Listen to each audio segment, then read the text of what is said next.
starch what baita starch starch bwe kukwata boteka ku tiles ebintu waffe n'omuteeka wansi mu dakiika 3 wosibye tiles ezo oba osobola okukozesaawo n'oyiwawo amazzi n'okola.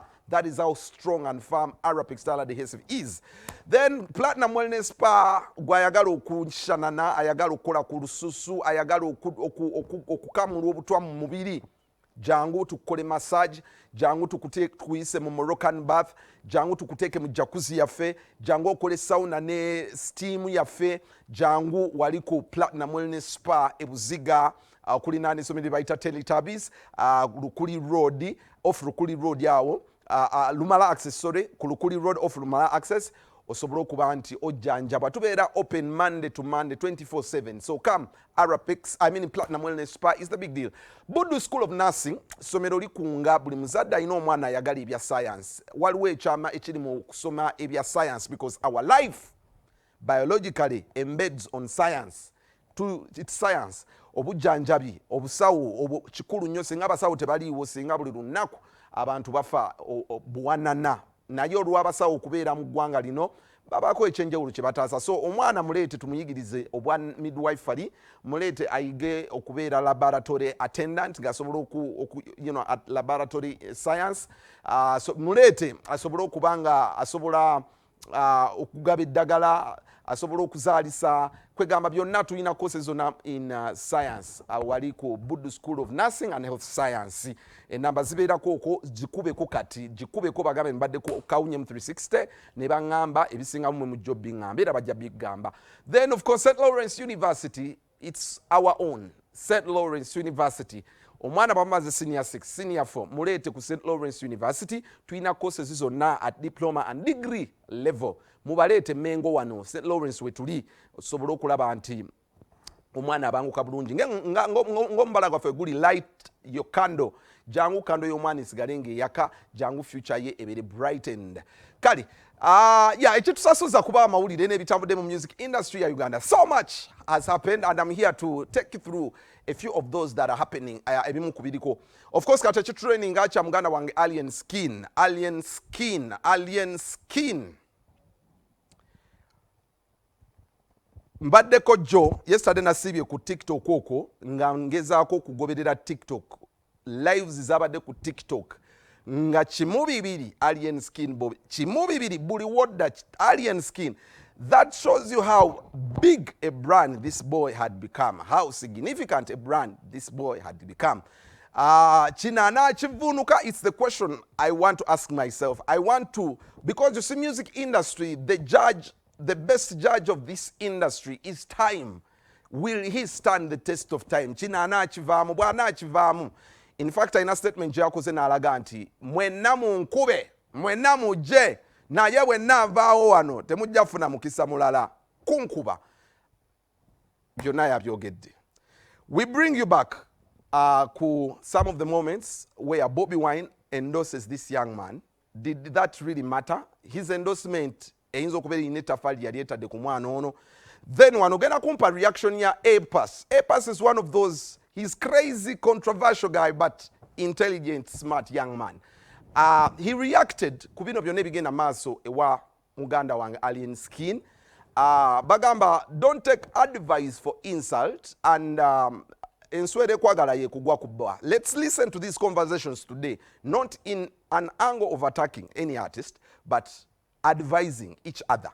Kubanga kyekikulu. Kale, tutandikire wano. So kompe ku katambi ka Bobi Wine nga endosinga omukulu ono, then ompe A-Pass. Njagala kayimba kagamba byonna bye mwagala kola mu bikole naye temuzijukiza lockdown. Mono toto wa ghetto ono yakubwe nnyo. Yeah, I think he's a talented young man. Yeah. Give him a chance. Yeah. A deserving a chance. Fena tukula. Abamu twali babanda na nnyo n'okusukaawo naye ensi yatuwa chance. Nete tujajinga. Sinti wabulayo abatujajinga. No. Abatujajinga baliyo. Nena abatuwa chance. Nze gwolaba bampazi second chance nga obammeka bannange. Alien Skin mutuufu kye yakoze okumala.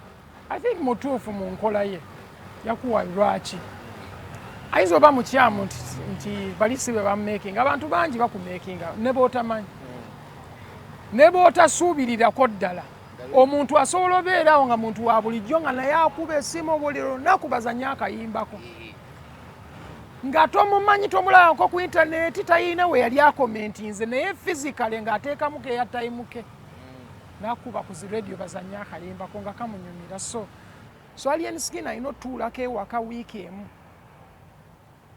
atunulire life ye before nga tannayimba atunulire video za show ye gye yakoze atunulire how people have been receiving him atunulire buli interview ye atunulire buli kimu kyazaakola for 1 week nze kyenyinza omugamba 1 week bw'anaabitunulira ng'erinnya ly'ettuufu kijamuyamba okuba grateful n'okukkakkana sometimes oba tomanyi mukisa gw'olina so oyinza obutamanya mukisa gwo ate nga kikulu nnyo okubeera grateful for mukisa gwo koza abayimbi abasinga balowooza baakabi lwakuba waakabi oli waakabi lwakuba oli wa mukisa kozi waliwo abakusinga obwakabi nga tebali mu position yo nga tebali mu position yo tebalina energy eyo gwe gy'ofunye so gw'obutaba grateful kiba kintu kibi nnyo kozi ate kikuyamba kweyongerayo kozi ne katonda abaakira n'agamba ono tasiima okay bakumakinga weemakinga ne katonda ne bazadde babakumakinga naye abantu abo bebakyambusa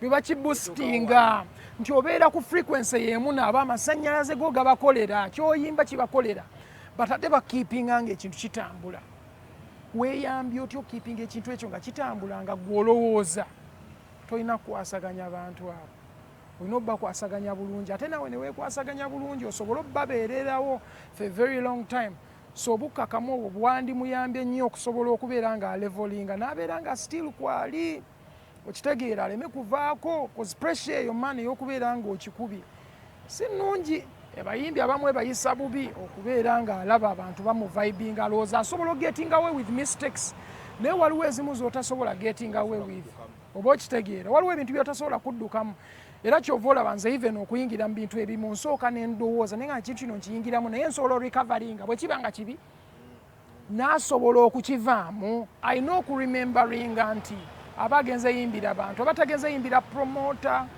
abatagenze yimbira munnamawulire abatagenze yimbira ye abagenze yimbira abantu be abaagala kyakola so bw'atalinnya nnyonyi bw'atatuuka mu time kiaffectinga abantu abo ate naye kimu affectinga because omuntu agamba oyo naalanga shendala nga kwali bajagana naye anajja omuntu n'omuntu eyajja maybe kweri n'otajja ayinza obutafuna mutima gukola ki gukomawo because wamulaga nti gwoyinza obutajja oba okitegeera yetegereza ebintu nga we biri aleme ku movinga bumovinzi kozi olaba sometimes ng'abayimbi hype etutwala vibe eriwo nate notatandika kutunulira bintu objectively otandika obitunuulira nga bw'oli singa bwe biri wabula weetunuulira nga gwe omuntu nzize ntuuse wano okitegeera olina otandika okutunula oba okitegeera ekintu kitambula kitya.